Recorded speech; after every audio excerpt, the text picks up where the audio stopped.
going on, guys? It's your boy Gsluke here for our DFS live stream, this time for the Mexico Open. Really excited to hop into a brand new event, brand new venue for us to break down as well. And of course, that usually means we have a really solid week of ROI.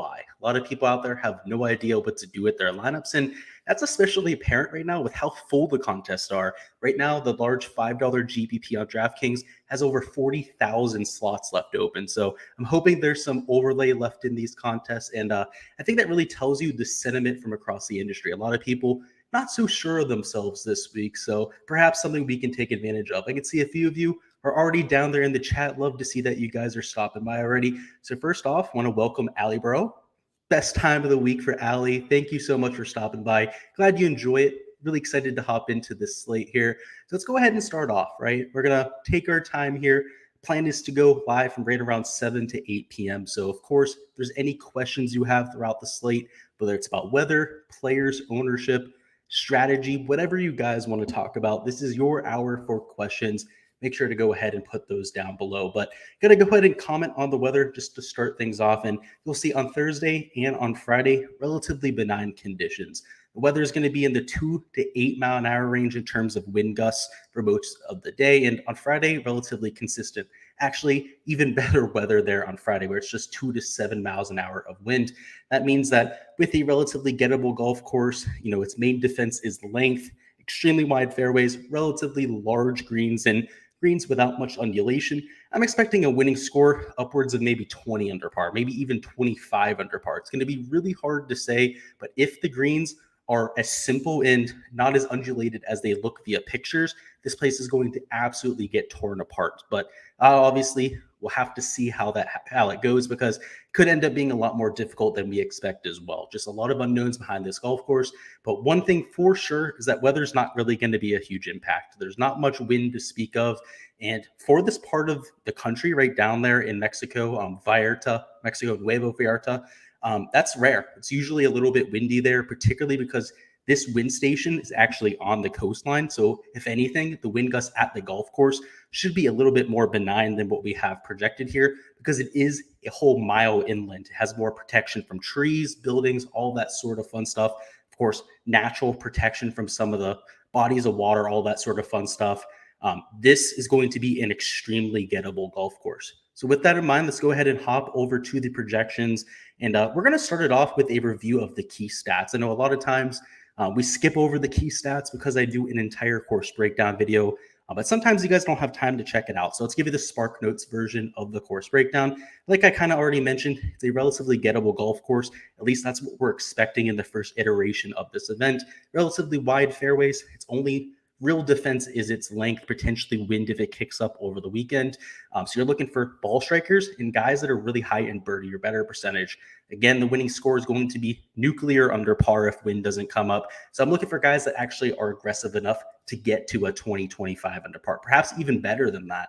I mean, I'm getting Kapalua vibes from this place. I know, of course, Kapalua is actually a par 73. This is a par 73 that was turned into a par 71. So I think that's where a lot of the connection and vibes from the golf course come from. But super wide fairways, greens that aren't that hard to putt, just speaks birdie fest into existence. So that's what I'm looking at. Approach off the tee and birdie or better percentage. If you're going to look at putting, take a little bit of emphasis and put it on paspalum grass. That is the grass surface that we have this week. And one thing about paspalum, we're not just going to have it on the greens. It'll be in the rough, also the fairways, tee boxes.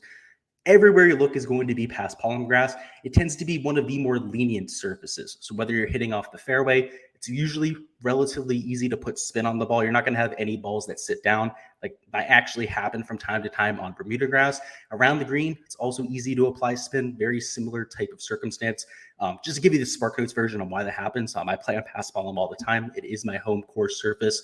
It is a wide-bladed grass. And it almost tees up the golf ball. And you guys know if you're playing on a par 3, you always spin your irons a little bit more off of a tee, and that's because you're able to pick the ball cleaner, right? It's intuitive, but for those of you out there that maybe aren't the most experienced golfers, when you're able to pick the ball off of a surface, it's much easier to control your ball flight and the spin. So for these tour players, when they're missing greens, they're able to apply a little bit more spin to the golf ball. They're going to be able to get the ball to stop closer to the hole. The main problem for these guys around the green is when they're pitching downgrain or, downhill, that sort of thing, and they have a hard time stopping the golf ball. If you can really spin it, it doesn't matter if you're playing downhill. So that's really why Paspalum is a quote unquote lenient surface, because you get away with that. You're able to control a lot of your iron shots, and out of the rough, it isn't very penal either. So it's a advantageous surface to play on. It's usually why we see birdie fest on Paspalum. So given the setup from a distance perspective, we have a drivable par 4 here. It's going to be 285 yards. That means most of these guys, and it's straight up. It's not like it dog legs around anything. Most of these guys are going to have 3 wood into that. You're going to see a ton of eagles there. The 4 par 4s, while they're not really reachable in 2 shots, they're all going to be birdie holes. We're looking for aggressive, very long off the tee scores. So let's go head over to the player pool now, talk about some of my favorite plays. And as per usual, if there's anyone you want me to do a deep dive on, do not be shy at all to go ahead and put them down in chat. So let's go ahead and catch up on the chat down below. We have Robert down there who says, let's go John Huh. I remember you mentioning him before. I'm not sure if I'm on the John Huh train, but that guy is a damn good ball striker when he's playing some good golf. So he might be onto something there. I don't have him excluded from my player pool, though, so I might get him in like 2 to 3 lineups this week. So I might be with you on the John Huh train, depending on what lineups I end up with him in. Sam Errol says, let's get it. Curious as to why you don't like Hal. It's mostly the distance for me, so I'll do a little bit more of a deep dive on him. We'll go through some of the shots gained metrics when we get to Charles Howell, but he's more of a precision guy than a power guy off the tee. Most of his shots gained are due to the fact that he hits fairways rather than the fact that, he hits it like 315, 320. So that's the main reason for him, Sam, but I don't hate the play. So he's somebody who's kind of like a meh play from me, just guys I like a little bit more.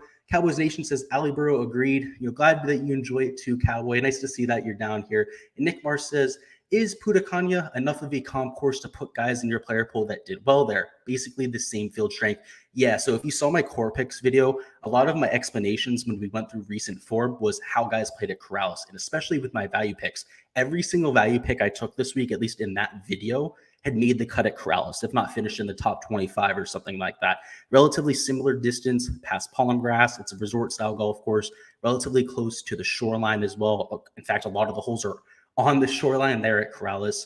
So similar effects, a very similar type of golf course event, same part of the world, right? It's in the Caribbean, so very similar type of vibes. Absolutely, Nick. It's a top 3 comp course for me. In fact, with my rankings there on Monday, I had it as my number 2 comp course. Number 1, I believe I had Mayakoba. And number 3, I had Cocoa Beach, which is the home of the Puerto Rico Open. All 3 of those are Paspalum type of golf courses. All very similar for the reasons that I mentioned before with Paspalum grass, all also resort-style golf courses. So you could take a look at those 2, Nick Mars. For Mayakoba, that is El Camaleon Golf Course. They've played there the last 2 years for the Mayakoba Classic, and it's Cocoa Beach Golf Club for the Puerto Rico Open. Probably just as strong as comps as the Corrales Golf Course.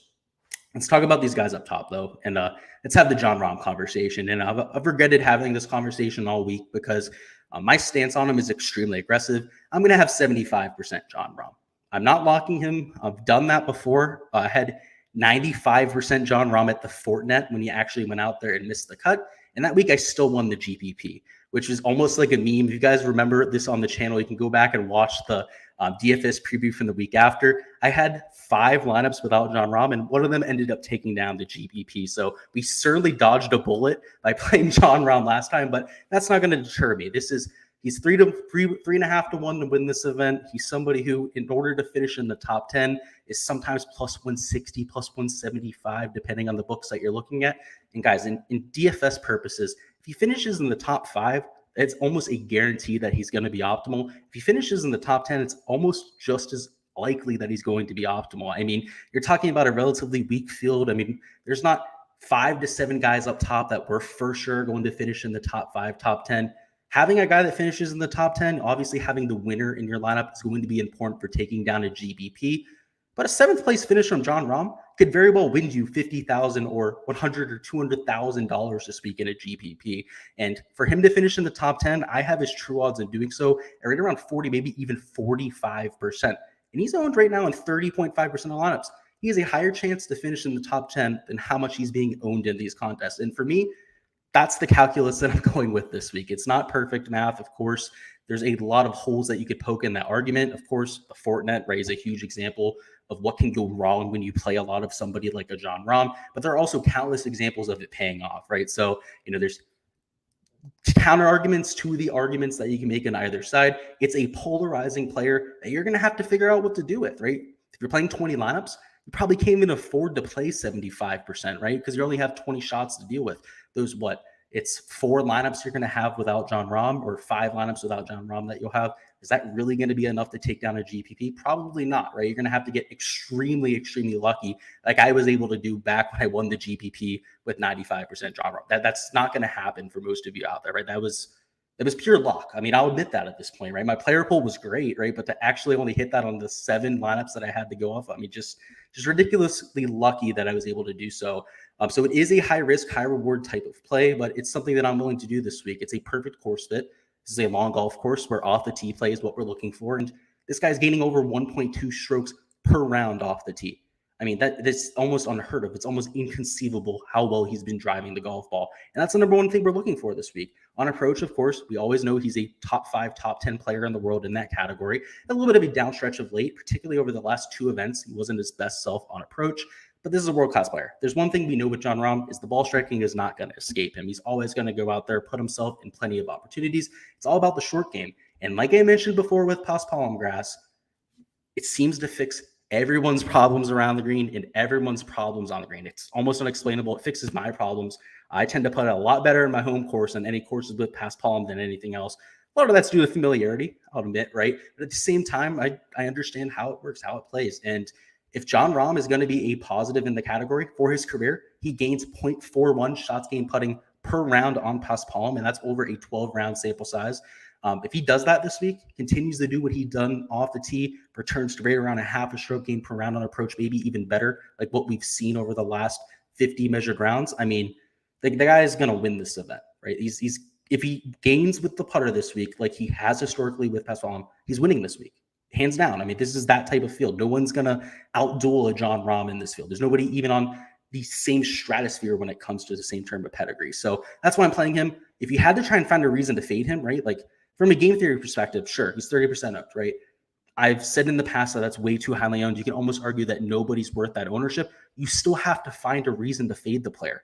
And what's your reason with Jon Rahm going to be? Like literally, what are you going to say about him that makes him a bad play in this field? It's almost impossible to find. And if I really had to try and do so, it would be the putting numbers. But again, we know that he's good on past palm or playing on past palm.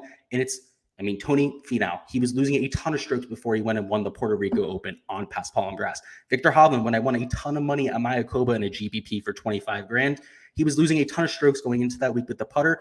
I remember that same narrative I did when I played Tony Finau at the Puerto Rico Open and cashed out there. It's a thing. It happens. It's made me a ton of money on tall tournaments with this surface. I'm going to do it once again, right? You don't have to tail that. You can fade him if you want to. I understand it from a game theory perspective, but that's not something that I can do. There's just nothing I can go off of to fade him this week. I have no reason to fade him, so there's not going to be a fade in my book. Let's talk about Tony Finau. So I'm not going to have that many lineups to work with, right? About 25% where I don't have Jon Rahm. So a majority of those are going to have Tony Finau in them. Now I'm going to have some lineups where I have Jon Rahm and Tony Finau together. So let's say if I'm playing 25% Finau, 75% Jon Rahm, there's going to be 10, maybe 15% of my lineups where I'm skipping the 10K range altogether. So that's how I imagine most of my lineups are going together. Not going to be playing Kevin Na. We're not playing Abraham Ancer. Sure as shit, not playing Patrick Reed. That's probably the worst priced golfer I've ever seen on DraftKings DFS, and that's saying something regardless of sport. Actually, I should take it back. There's been like some 3K NBA players that were, supposed to be on IR, that type of thing. Pricing came out super early, like a Kyrie Irving, but just from an actual pricing side, this wasn't a mistake. It wasn't caused by injury or something like that. Patrick Reed's just a dog shit golfer. I'm going to have some lineups that start here in the 9K range, right? So if I'm not starting with somebody like a Finau or Jon Rahm, again, most of my lineups are going to have Jon Rahm in it. It'd be starting with a Gary Woodland, maybe having Woodland and Sebastian Munoz together in the same lineup. Absolutely love both of those plays. I'm going to have plenty of lineups where I start with Jon Rahm and go to one of these two guys. So, have a $11,000 golfer and somebody like a Woodland and Munoz. Of course, that's a little bit aggressive with how you're spending your salary, but it's doable. This field, because the guys in the 8K range aren't all that different from the guys on the top of the 6K range, it's not hard to make lineups this week. You can pretty much spend however much salary that you want. You can even take 3 guys up top, right? If you started at $9,000, you can take Woodland, Munoz, and Aaron Wise or Chris Kirk in a lineup. 3 out of those 4 players, and still make lineups because you have that much salary this week. So it's a little bit of a different week for sure. And I think you want to be aggressive with it, right? Some of these plays up top, particularly the ones above $9,600. I mean, let me go ahead and just identify them. Chris Kirk, Munoz, Woodland, Finau, and Rahm are like 2 to 3 tiers better than every other player in the field. So they're going to be guys that I'm trying to jam into lineups, right? Their projections when I'm actually going to build lineups, I'm going to juice up their projections to try and jam them into as many as humanly possible. I'm going to have to set exposure rates for them to actually keep them out of being in every single lineup that I generate, because that's how I'm going to be as aggressive as I can this week. Again, this is a week to make money, right? If you're right with your projections this week, it should be a week that you can take down a GPP rather easily, especially if you're aggressive about it, because you're going to see a lot of indecision, right? That's why these contests aren't really filled to this point. You're going to see a lot of people that just kind of punt this week, that go, oh, I'm going to play Patrick Reed because who knows? I'm going to play Kevin Na because who knows? Right? They're going to play everyone because they can't make their decisions this week. Just narrow down, pick a narrative to go with this week. Of course, we've already talked about mine, bombers off the tee that are aggressive, and play it. Because if you're right this week, you're going to make a lot of money. So that's what we're doing up top. We'll catch up on chat. We have Nick who says, with Rahm, are you skipping the 9K range? No, you can still. So I kind of just mentioned that. You can still make lineups with Rahm and the 9K range in them, especially because the 6K range is as strong as it is this week. I shouldn't say strong, right? It's just they're all shit down low. Below $8,000. I mean, I'd even include Mark Hubbard at $8,000. They're all 6K golfers at the very best. So it's not like you're living in the 8K range. There's not those 8K core plays that we like. Typically the 8K range, one of the best ranges to target at DFS, usually a gold mine, because the way that it works out with the pricing is they're not the favorites, but they're usually the 7K guys that are coming in with good form or that are coming in with good course history, or both, right? So they're the guys that are priced up from 7K to 8K. That's why that's always a good range, because they're always the guys that are coming in with good form. That's not the case this week. The guys that are in the 8K range are like Mark Hubbard. Let's just go down and look, guys. Davis Riley. I mean, Taylor Moore. Artemon Lahiri at 79. Chad Rainey. I mean, for lack of a better word, they're shit golfers, right? So there's not really a huge difference between those guys and the guys in the 6K range. So I'm certainly not skipping the 9K range, trying to get as many of those guys into lineups as possible. And what single entries would you go to Rahm there too? Absolutely. Yeah. He's like the first guy I'm clicking in single entries. Definitely all in on him this week. Catch Me If You Can says, I'm looking at your spreadsheets. Can you explain how Shank has such a high point projection with such shitty stats when you get down there? It's his fantasy scoring. He's an aggressive birdie or better percentage type of player. So when it comes to actually projecting fantasy points, he gets a huge boost in that category. So like I mentioned before, usually I mentioned this to the guys in the Discord, that actual projected points category is probably the thing I take the least seriously with my projections, because it's not really like I'm using those to just make an optimal lineup, unless I'm doing cash lineups, right? If I'm doing a cash lineup, then I'll be looking at those projected points. But if I'm playing GPPs, it's a lot more about strategy, actual win equity, right? You're looking for a top 5 performance, not what they're doing at a 50th percentile type of performance. So just don't take those as gospel, I would say, but it's because of his fantasy point production. His birdie better percentage is kind of off the charts, has been for quite some time. So that's why his fantasy point projection is where it's at because of that. And Nick Moore says, okay, I'll be the fanboy with all the questions. How do you feel about, I'm assuming that's Molinax and Whaley. We'll talk about them towards the bottom. So remind me when we get to the 6K range, Nick. I don't want to skip around too much here. I have both of them in my pool. I believe Whaley, I have him about 7% of lineups right now, and Molinax more just like a filler player. I believe I have him down as a blank here on the spreadsheet, but he's in like 3 of my lineups at about 150. He's a long player, right? So he's one of those really cheap players down low that at least has the distance that we're looking for. That's all I can really say about him. The rest of his game is very shaky, to say the least.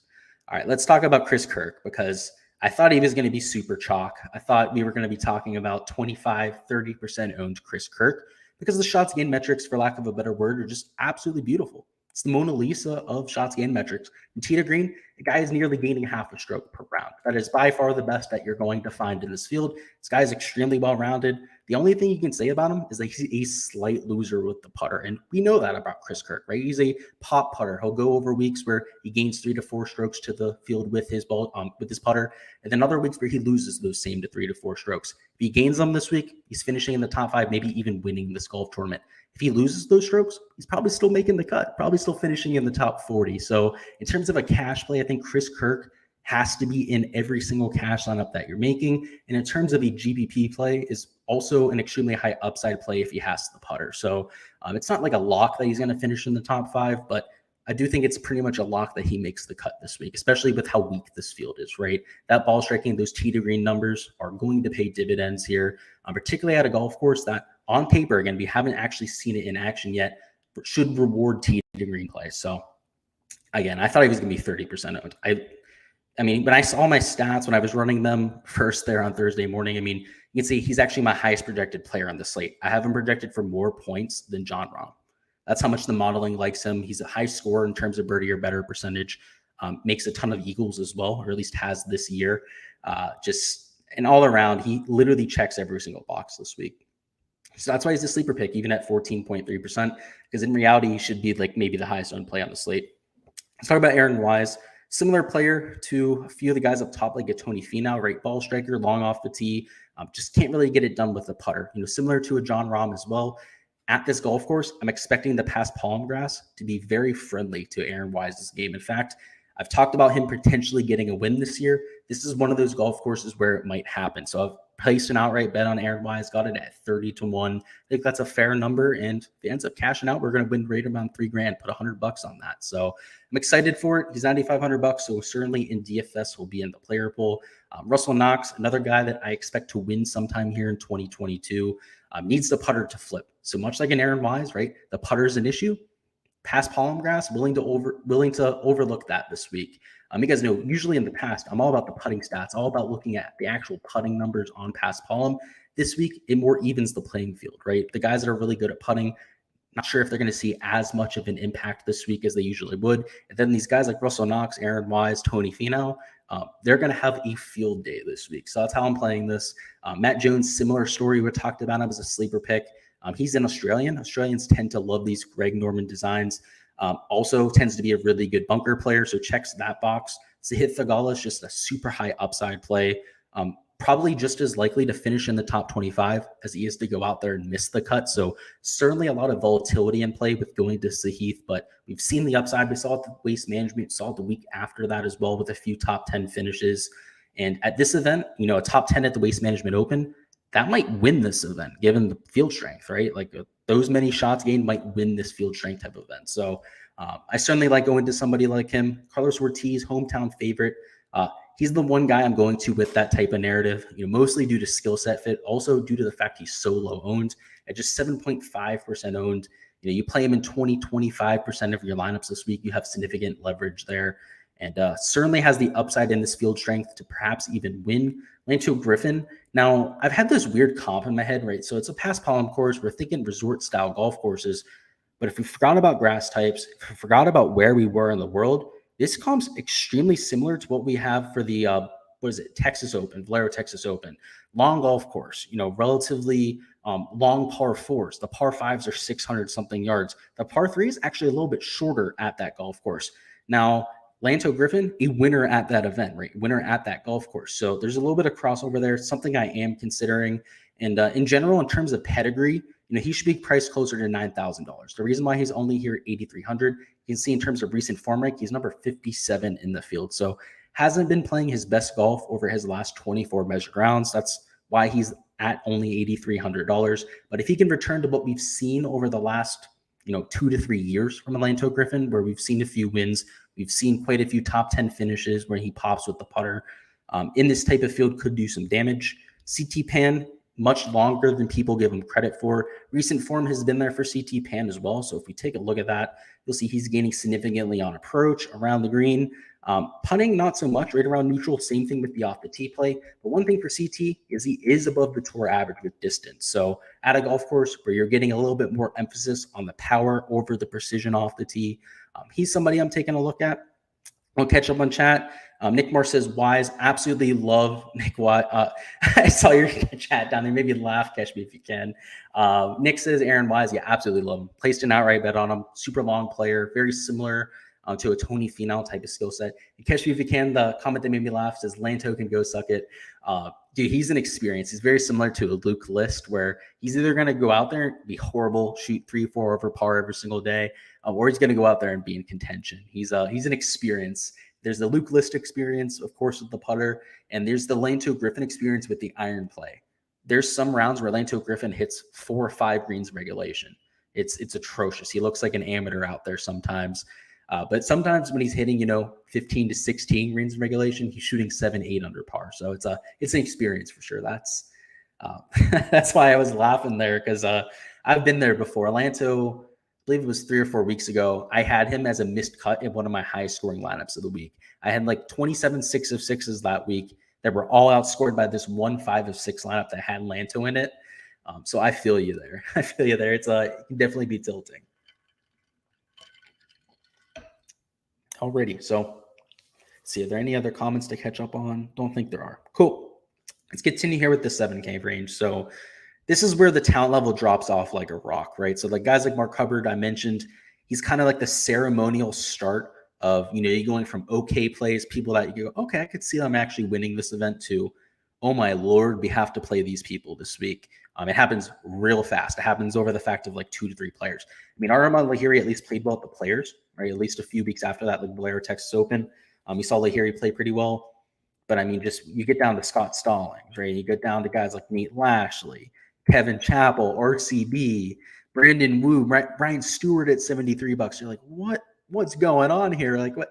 We actually have to play these guys, and it sucks. It's one of those weeks, like I said, where you need to run with a narrative and play with it, right? You gotta put all your chips in the middle. You kind of go all in on these type of weeks, because a lot of the field, because they don't know how to play this week, are just going to try and play everyone in this range. And if you do so right, these are just low tier players. You're going to have a bad time. You're going to have a lot of missed cuts. I would expect 6 of 6 percentage this week, particularly if one of those super chalky plays up top ends up missing the cut, to be sub 3%, to be extremely low. I would expect this to be a super high variance week. So the players that I'm honing in on are, first of all, just if anyone's hopping in here now, long off the tee, and they're going to be aggressive birdie makers. So Adam Long, Austin Smotherman, both at $7,800, both at right around the same type of ownership, are going to be popular, but both guys I'm going to because they have that ability. They're both long off the tee, very solid with their long irons, and compared to all of their peers, really outshine them in both those categories. So take a look at this. Adam Long is a loser on approach, but if you break it down by category,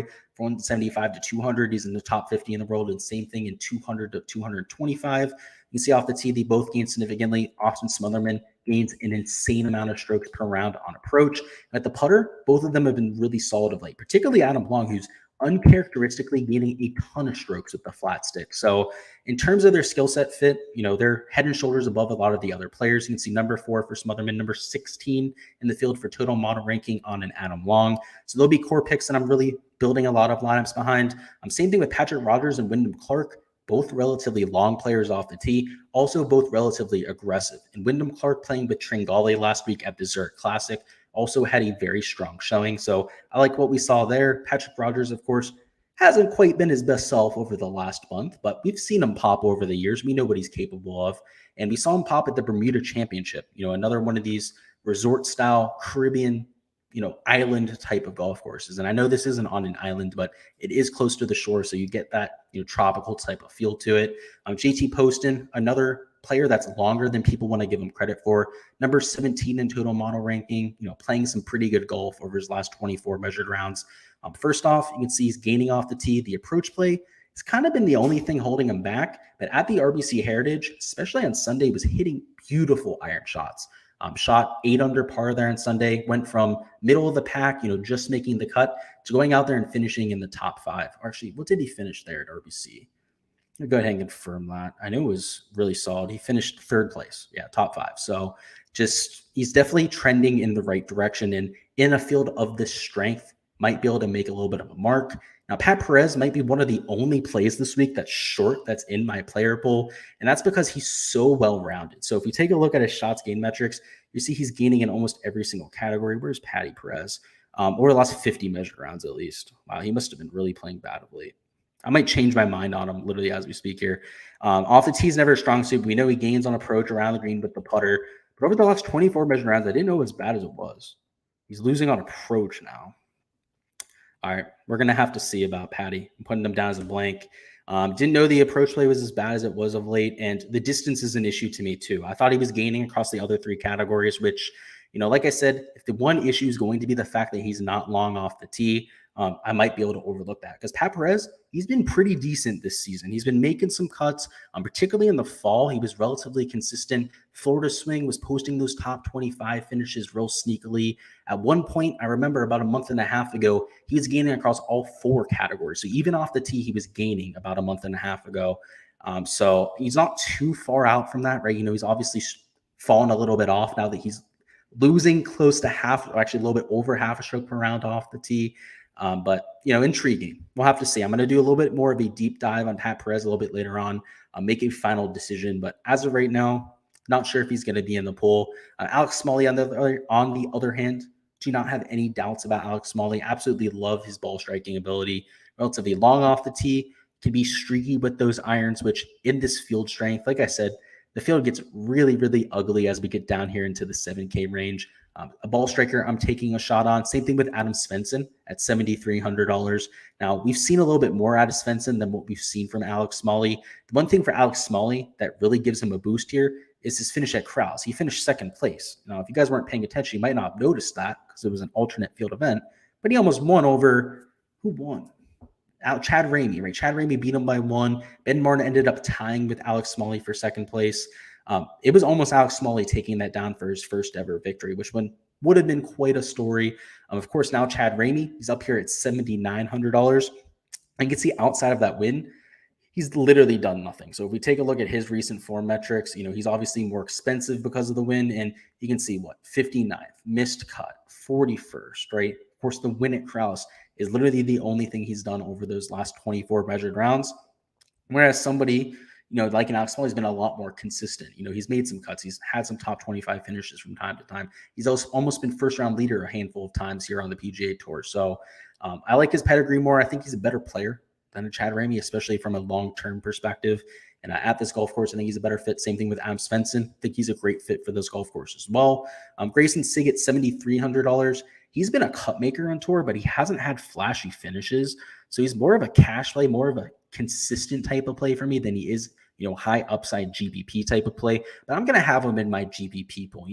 There's something to be said for making a lot of cuts. Obviously, he's a high pedigree player, but for whatever reason, he can't string it together for 4 rounds. We've seen him have those 5 to 6 under ceiling rounds from time to time, but we've also seen a lot of blow up rounds. So Grayson Sigg, he's still searching for something out there to try and get a little bit more consistent. But if he can find that, he's gaining a lot of FedEx Cup points, right? So he's, in terms of the rookies, he's up there in terms of some of the most FedEx Cup points. One, obviously, Rainey leads that with the win and whatnot. A few of the other ones, a couple second place finishes for somebody like a Hayden Buckley. You're going to see him come around here at some point. He's definitely a player I have my eye on. Let's catch up on chat. Nick says, with the unknown course, live betting should be good as well. I agree, particularly if there's going to be some wind for Saturday and Sunday. So we're going to have to keep an eye on that. If we're going to see some nasty wind over the weekend, this golf course is going to get significantly more difficult because it's going to make the course play even longer. And on a media packet that they send out, every single hole points out wind as a differentiating factor, something that impacts every single hole. A lot of it's like wind takes your ball off the green into a chipping area, that short side yourself to pins that are traditionally for Sunday. Like they go into a lot of detail, even though we've never seen this golf course before, particularly with the wind, which makes me think that it could be a factor. So it's something that I was looking at in my analysis. We don't see any wind for Thursday or Friday, like I was mentioning a little bit earlier, Nick. But yeah, live betting, especially if the wind kicks up, would be huge. You'd want to kind of pivot from more of those birdie or better percentage type of players over the weekend to maybe trying to live bet some of those safer players, more of the guys that are, better at 3-putt avoidance, better at par 4 scoring, maybe better at shots gained at major championships now in this field, right? Not many of them have even played in majors, but those type of stats. So certainly agree with you there. Miss Palmer says, cash head-to-head, start with which two of these guys, Woodland, Kirk, or Wise? For me, it's going to be Woodland and Kirk. Now, they're just a little bit more consistent than Aaron Wise. Of course, Gary Woodland has been unbelievable with his approach play of late. Yeah, like Chris Kirk, like I said, probably my favorite play on the slate. And Ali Bro says, Poston, Smotherman, Clark rank 1, 2, and 3. So number 1 for me, Smotherman, not particularly close. Number 2 would be Poston. Number 3 would be Clark. I like all 3 of them, but that's the order I'm going to go with. So yeah, Smotherman, Poston, then Clark for that. And Nick says, I'll just watch your showdown videos. Yeah, we'll be able to adjust between rounds. And yeah, of course, if we end up talking about the wind, I'll mention some of the live betting seen in that showdown stream as well. It's because it's a new event, new venue. Yeah, there's going to be a lot that we can jump on. Particularly, you got to be aggressive this week. And I know I mentioned it before, but I want to mention it again, right? This is a week to take chances. This is a week where a lot of the field is going to be really hesitant to make stands on players or make stands on narratives that you want to play.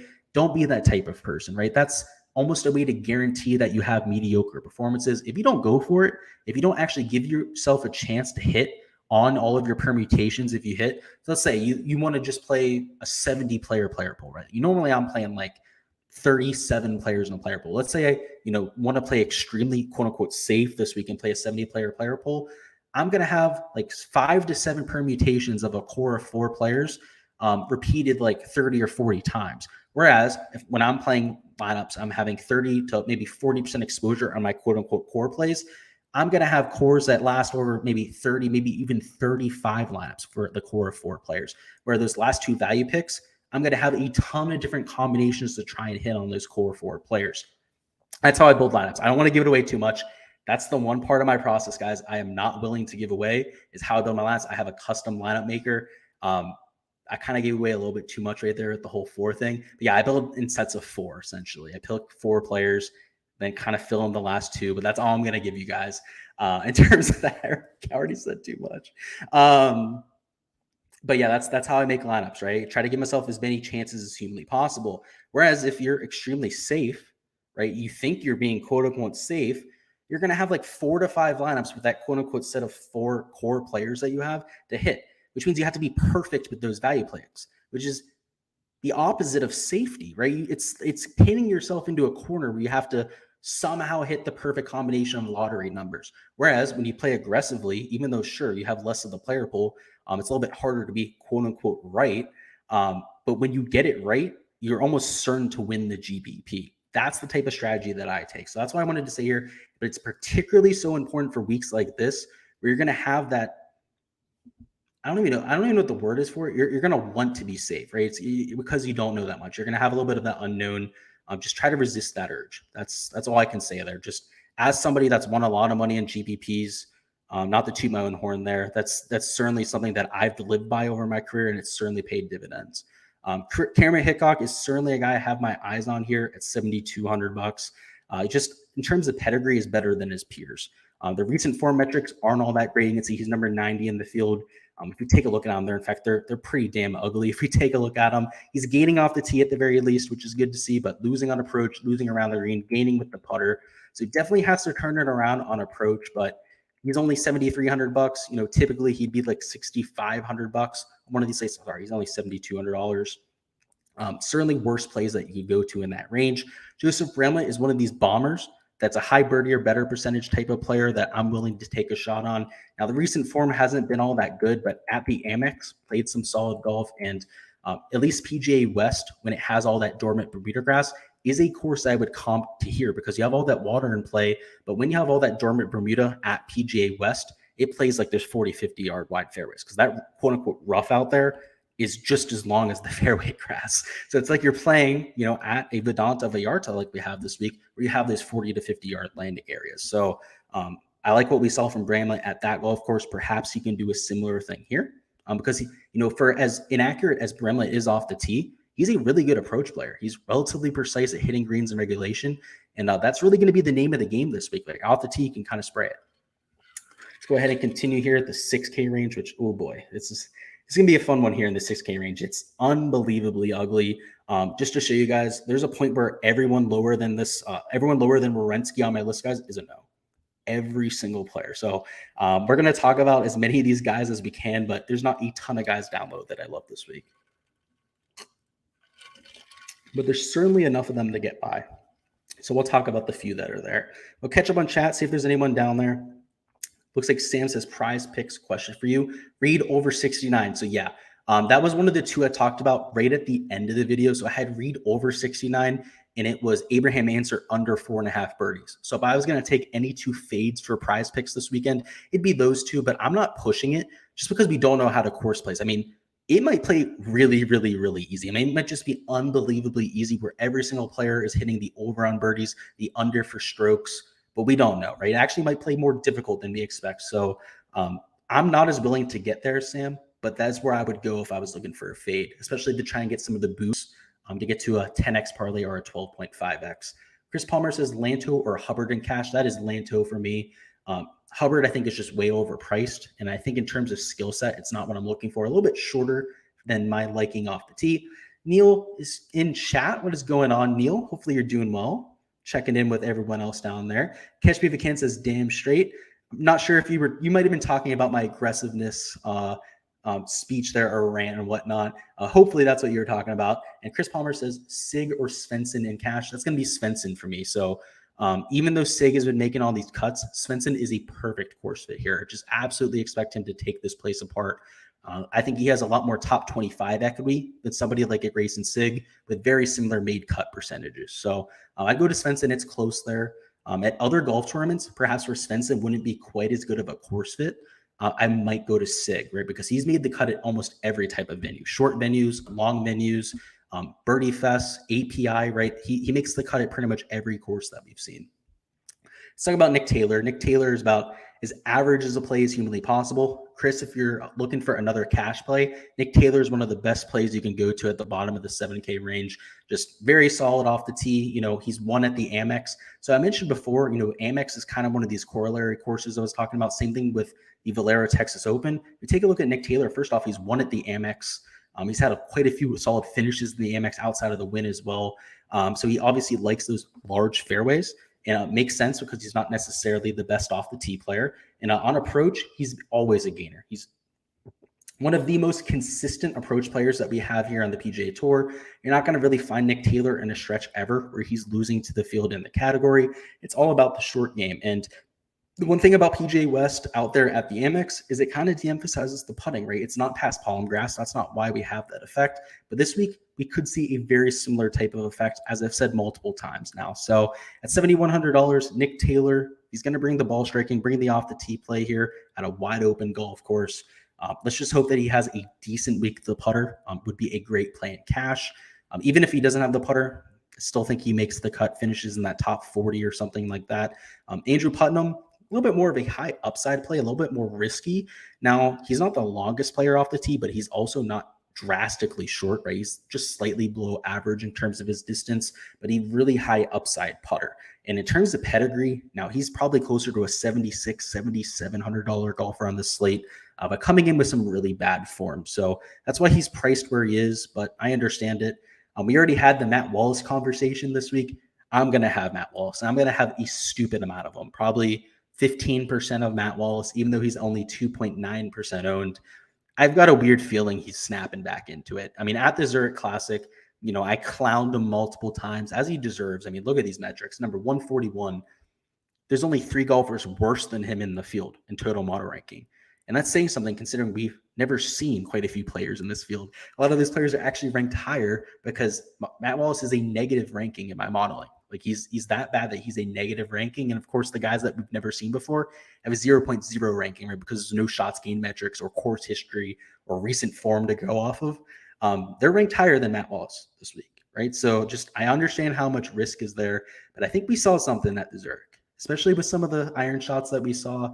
He was hitting these 180, 200-yard iron shots to like 3-4 feet again.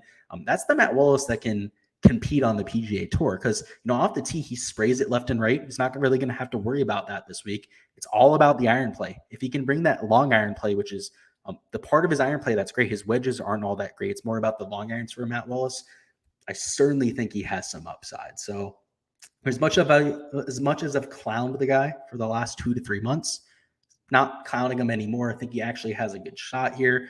Peter Uihlein at $7,000. He's another birdie maker, aggressive player, relatively long off the tee, solid iron player that I'm willing to get to in this range, $7,000.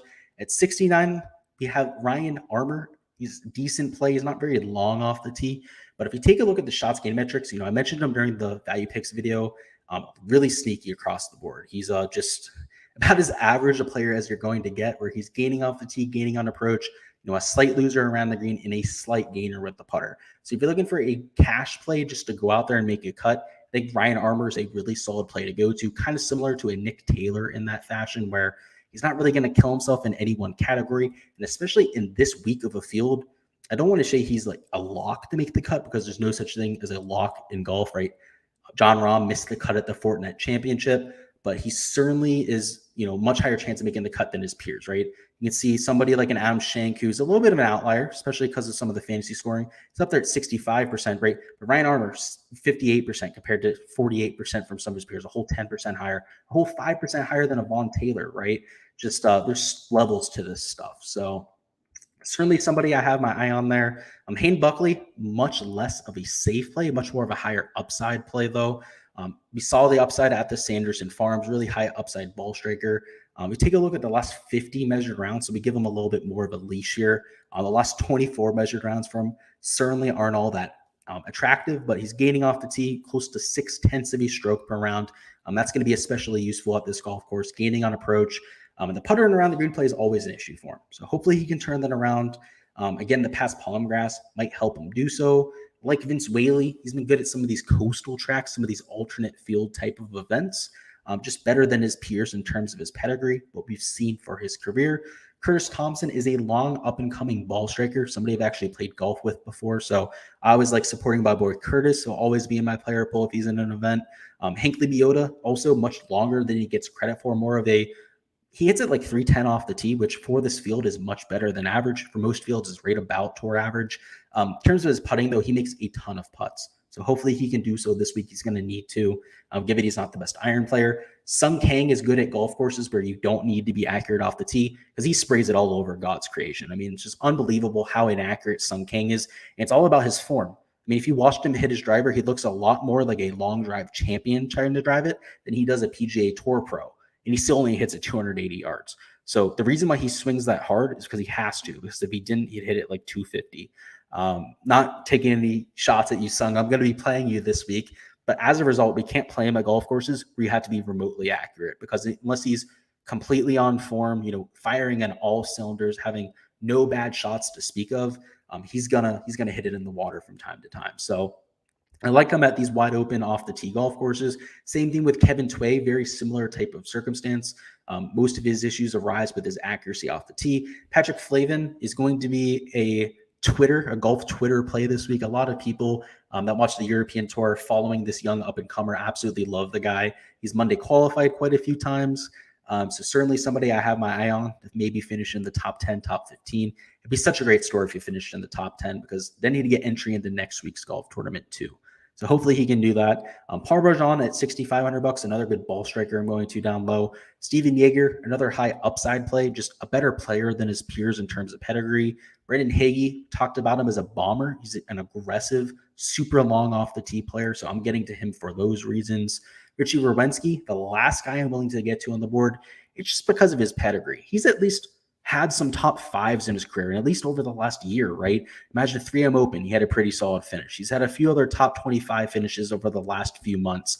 Florida Swing, we saw him have some success at PGA National, a few of those other precision type of golf courses. So while the skill set fit isn't great for Werenski, at least he's number 20 in the field in recent form rank, right? At least he's playing some decent golf of late. I mean, everyone else in this range, it's 100. It's just reds across the board. I mean, even Scott Kucheski, he's number 38 in the field in terms of recent form rank. It's not all that great, right? At least we can say that Richie Robinski has been hitting the ball solid of late. So that's why he's the last guy in on my board. Everyone below that is a no-go. I mean, just not even in contention for me. Talking about guys that we hardly see on tour, guys that aren't coming in with any sense of form, and a lot of people that we've quite frankly never seen before. So don't think you need to be taking shots on these guys at $6,000 or $6,100, because usually they're not even in our player pool to begin with. So that's where we're going in terms of player pool. We'll catch up on chat before we round it off with a little bit of strategy talk here. Let's go ahead and catch up on chat here. Oh, a lot of comments to catch up on, so I'm sorry about that, guys. Holy crap. A lot of things to catch up on. Okay. Neil says, Luke, what is going on, Neil? Hopefully doing well here. Catch Me If You Can says, all of you interested in my picks, I'll release them on CNN Plus tonight.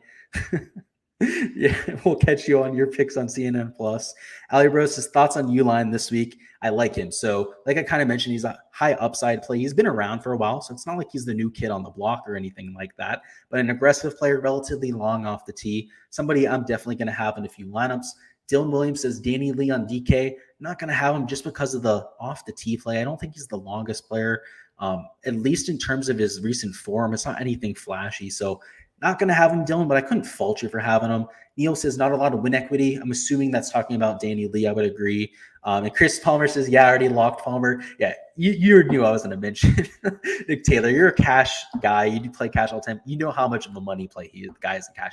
He makes like every single cut, but he never finishes in the top 10. When he finishes in the top 10, he normally wins, though. So it's a little bit of a weird situation with him. So, yeah, glad that you already locked him in. He's certainly one of the best plays. And, yeah, you were talking about Uline. That makes sense. He doesn't have a lot of win equity, but in DraftKings, we don't necessarily need him to win, right? If he finishes in the top 10, top 15 at $6,900, that might be enough for one of these large field tournaments. Catch Me If You Can says, I have an outright bet on Stallings. What's your take on him?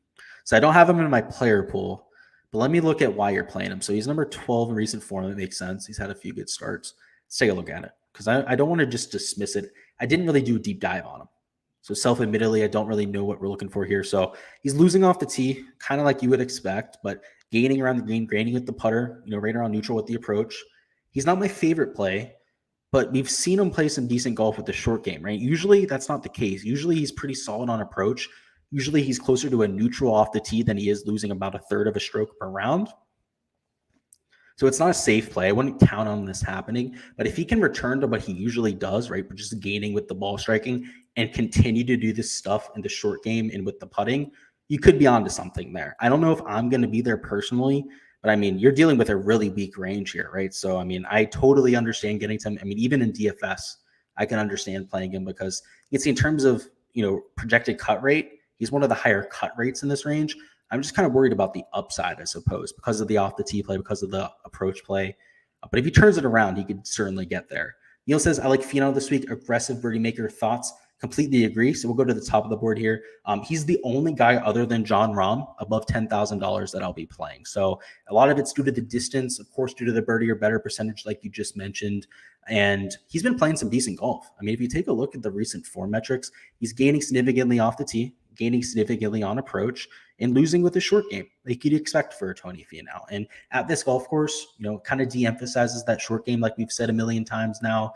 And he won at the Puerto Rico Open, another past Palm golf course, resort-style golf course. So I like the comparison courses that we have for him, some of the success that he's had there. So I don't think you're crazy at all there, Neil. I think that is a really, really solid play. And Nick Barr says, I can't believe you talked me into playing Rahm. Or they love or hate you Friday. Yeah, we'll have to see, man. I don't want to say you guys have to play Jon Rahm, right? But I'm just going to tell you what I'm doing, right? And you make with it what you guys want, right? If you can tail it or you can completely fade my picks, right? I don't make your lineups for you. Have with it with what you want, but I'm expecting him to have an unbelievable week. The guy is like number 41 on the FedEx Cup right now. And not to have this whole other Jon Rahm rant, right?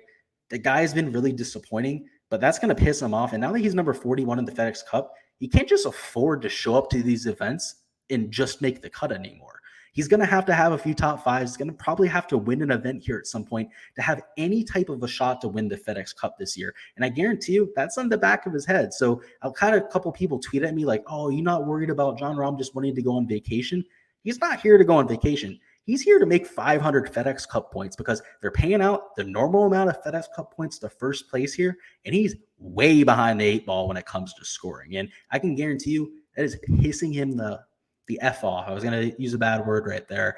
But I guarantee you that he's going to come out here motivated this week.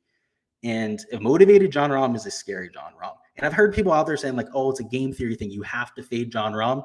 Well, when Jon Rahm ends up winning this week and you have 0% and he's in 30% of lineups and you literally are cashing in 0 of your lineups, that's going to really suck. That's all I'm going to say, right? I'm not going to say he's going to win this event, but if you take 0% this week and he wins, you're literally going to end up putting a goose egg up.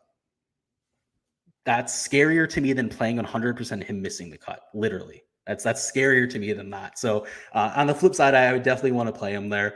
Neil says Rahm only plays to win. Exactly. And yeah, he's not showing up. He's not going to another country to take a vacation. If the guy wants to take a vacation, I guarantee you he's going to Europe. He's probably going home to Spain to spend some time with his family, not to resort in Mexico, that's for sure. Chris Farmer says, here's my cash head-to-head lineup. Great. So let's go through it now since we've gone through the player poll. You have Gary Woodland, Kirk, two of my favorite plays on the slate. Smotherman, Svenson, Taylor, absolutely love. The only one I'm slightly iffy on is Lanto. So let me go ahead and look at the player pool here. I'm assuming you have $8,300 left. I mean, yeah, I mean, he's a better play than CT Pan. I'm kind of worried about the salary you're using because Lanto's not my favorite cash play. In reality, I might even try and spend up from one of those value picks and be a little bit more balanced. So let's see what you have there. Let's see what we can do here. So you have Svenson and Taylor as your cheapest, right? So if you want a little bit more balanced and spent down to, let's say, Adam Long, so you had that $500, you could spend up from the $7,100 Nick Taylor, and you could take, say, I don't love it either, but you could take like JT Poston, right? So maybe tinker around with it, Chris. I don't think you have to change it, but I'm just not completely sold on Lanto as a cash play. I don't hate the play, but the recent form hasn't been there. So let me show you the reasoning here. So the recent form's kind of been a little bit iffy for him. So you can see he's losing off the tee. The approach play has still been there, but losing with the putter and losing around the green, right? So pretty much everything but the approach play has been bad for him.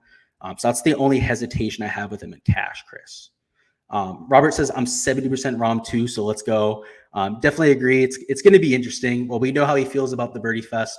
But hey, if it's a birdie fest where you have to be long off the tee and hit 200 plus yards approach shots, though, where it's more about the approach play than is the birdies, I think you might like it, though. I think it was the putting that was making him mad, right? I think it was the fact that all of your birdies were because you were making 20 to 30 footers that were kind of pissing him off at the Amex. We'll have to see this week. Am I actually play into his game here? Robert says it was only the putting fest. I agree. That's what I think. I think it was the putting that was doing it. I don't think it was really the fact that it was a birdie fest. I think the word did he say birdie fest or did he say putting fest? I forget the exact terminology that he used, but it was after he missed a putt for par and all of his partners, they made like a 30-footer and the other one made a 40-footer for birdie on the same hole. And they ended up like almost missing the green. One of them missed the green and made a birdie. That's why he raged, because like he had like a 6-footer for birdie and missed it. We'll have to see. I think it's going to be an interesting week for Mr. Rom. If he's 8 under after round 1, we're going to back up the Brinks truck to DraftKings because it's going to be a really good week for us. All right, let's talk about some strategy, then hop out of here. Yeah, putting contest. Good. Thank you guys for telling me that, because I figured it was a putting contest because, Birdie Fest doesn't really matter, right? If it's the approach play that's getting him the birdies, I think he'd be all for it, right? He'd be like, hell yeah, because I'm the best off the tee player in the world, and I'm one of the best approach players in the world. He could win that by like 10 strokes. Like this week, Jon Rahm could legit win by 8 strokes. Would not surprise me whatsoever. So that's what I mean by the whole fade thing, like people are like, oh, if you play like 80% or 100% of Jon Rahm, that's scarier than playing, 0%. No, it's not. If I have the number 3 player in the world in every lineup, I feel pretty good about that. Whereas if I, don't have any of the number 3 player in the world in a field where the next best player is like number 30 in the world, that scares me a whole lot more. So yeah, I agree with you guys. We'll have to see how it works out this week. And Neil says, Tringali for a leverage player, no, not for me. I have him down as a fade. He doesn't have the distance I'm looking for. I think he's going to be a little bit more popular than people expect too, just because of those recent finishes. He had like a 10th and a 12th place finish. It was 10th at the Zurich, 12th place at the RBC Heritage. Not my favorite play this week, Neil. So not for me, but I understand getting to it. Let me show you the form. So like I was talking about, it was 12th at the RBC Heritage, 10th place at the Zurich Classic it was. I was close. I can't remember every single player in the field's recent form metrics. I tried to, though. Hey, I came pretty close right there. Just mixed them up.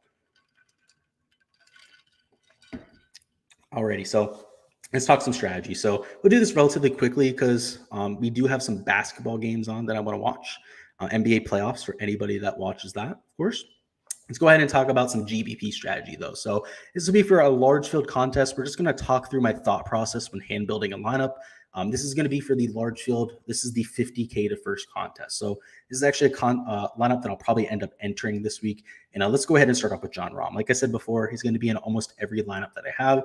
So let's go ahead and show you what these lineups are going to look like. So as a next man in, I know I had a few questions before about whether we had to skip the 9K range if we took a Jon Rahm. So let me go ahead and show you what it looks like. We actually don't. So let's go ahead and put Chris Kirk in there. It puts us at $7,200. Like I kind of mentioned before as well, the 8K range isn't all that strong. So I'm not really afraid to go ahead and skip it completely. You can go to the top of the 7K range, take Smotherman, who I absolutely love this week. Now, Jon Rahm's going to be chalky. Chris Kirk and Smotherman also relatively chalky. So now that we already have three, 15%, maybe 10% at the very least for Smotherman, percent owned plays, got to make sure we're keeping in mind this ownership now. So we're at $7,100. Start to go towards the bottom of the 7K range. We give it Svenson in as maybe our last quote unquote chalk play. And now we got to pick some pivots. So we're at $7,000. At $7,200, Hickok is a good pivot that you could go to. I like his upside here at $7,100. Pramlet is going to be a relatively low owned play. I like the fact that he's long off the tee. Also has a relatively decent approach play. So let's go there.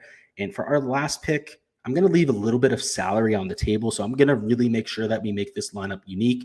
Go to $6,700 and take Hank Lebioda. So in this lineup, we not only have a little bit of salary left on the table, we're also making sure to take two quote unquote pivots plays. Lebioda going to be sub 5% owned. Same thing with the Joseph Bramlett.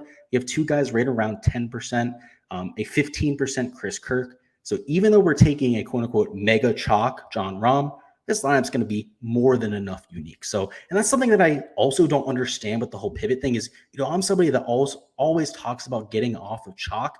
The chalk has to bust for it to be a good pivot, right? It actually has to be something that goes out there and finishes like 30th, 40th place or misses the cut to actually pay off as a fade.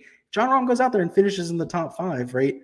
You're going to have him this week, I guarantee you. So just pivoting off of it blindly isn't going to do any good if he's still a really good play. And you can see it's not hard to make a unique lineup, right? Like these guys are mega chalk, these top 4 plays. And then all we have to do is take 2 pivots down low. And again, I hate that I mentioned before that I'll make these in quote unquote 4 cores because one of those quote unquote 4 cores that I mentioned that I already have in my lineup optimizer ready to go is Rahm, Kirk, Smotherman, and Svenson, right? And then my last 2 spots, all I have to do is be a little bit unique with those last 2, leave some salary on the table. I'm willing to leave up to $500, $600 on the table and make, let's say, 10 to 15 lineups with this set of 4. Now, this is one of my favorite combinations. I actually am playing closer to 20 to 25 lineups with this quote unquote core 4 on it. But that's how I'm going to be making my lineups for large field GPPs, right? So if I'm taking a quote unquote really chalky set of 4 like that, I'm definitely going to have a role to leave some salary on the table. So that's how I'm going about that. Now, if you're not playing Jon Rahm, you can pretty much play whoever the heck you want. So let's go ahead and expect that you're starting with a Gary Woodland. You have a whole $1,600 extra to spend. So you could go up from a Smotherman, try and take somebody here in the 9K range like a Russell Knox. You don't even need to leave salary on the table because, again, we're not taking Jon Rahm. A lot easier to be unique in that type of circumstance. You can just go to a Ryan Armour, right? So because we didn't take Jon Rahm, the whole quote-unquote upgrade in this lineup, right, was to go from Ryan Armour up from somebody at $6,800 and then to improve one of our guys at 7K, right? So there's a little bit of a trade-off. Obviously, you get to fit in another 9K option, but fitting in Jon Rahm is really nice too, right? So you see why building with Jon Rahm makes a lot of sense. It doesn't drastically impact the rest of your lineup because he's only $11,300. A fair price for somebody like Jon Rahm this week could have legitimately been $13,000 or even $13,500. Considering his type of pedigree and how much better he is than even a Tony Finau up top. Now let's talk about cash. So cash a little bit more straightforward. We can take as much chalk as we want to, but in terms of a cash lineup, I don't think you have to start with Jon Rahm, right? You can try to be a little bit more balanced. Now I don't love the 8K range, so let's go ahead and let's just take Jon Rahm for the heck of it because like I said, it's not that hard to fit him into a lineup. For our next man in, Chris Kirk is my favorite cash play on the slate, so he's certainly somebody to get to. I want to skip the 8K range completely since we're playing cash here and just live in this 7K range. And like I mentioned before, Nick Taylor's almost a free square when it comes to cash. Ryan Armour is also almost a complete free square when it comes to cash, just the perfect type of cut makers that we're looking for. That puts us at $7,500, which that means we can take Svenson and Smotherman to fix it up. So let's go ahead and do that. We're Svenson here at 73 and Smotherman at 78.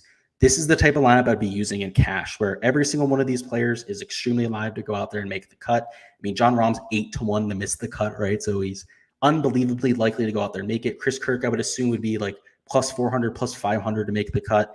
Nick Taylor, Ryan Armour have right around a 60% made cut rate. And Svenson and Smotherman are like the perfect course fits. I actually have outright bets on Svenson and Smotherman as well.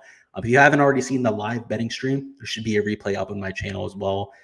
They were some of the outright bets that I've already added to my card. So this is what I'd be going with in cash. Now, if you didn't want to take Jon Rahm, you wanted to be a little bit, let's say, more balanced about it, maybe starting with somebody, let's say like a Gary Woodland. He'd be the next logical guy to take. You could spend up from somebody like a Ryan Armour, right? You don't have to take somebody in the 6K range. You can make your cheapest player somebody like a Nick Taylor. That way you can get to a Lanto Griffin. Now, I believe this might be the lineup that Chris had before. So I'm going to go ahead and take it off the screen right there. It actually might be the same lineup, or at least very similar to it. But that's what you would go with if you didn't start with the Jon Rahm. At least for me, if I was building cash lineups by hand. That's all we've got for this week. We'll catch up on chat before we hop out of here. See if there's any questions to touch on. We got Shot Like Harney is 100% Rahm and living in the 7K range. I can see that. The only reason I'm not at 100% is I think there's a legitimate opportunity where you have somebody, at $7,800, $7,500 win, like a Svenson or somebody like an Austin Smotherman, and you don't need to have Jon Rahm, where you kind of just have to have all those guys in the 9K range that finish in the top 10. So I think that is within the range of possibilities. So that's why I'm not going to have 100% Jon Rahm, but I've done it before. That's for sure. I almost did it at the Fortnite Championship. Nick Marr says, if Jon Rahm wins this week, I better win DFS because my outrights are done.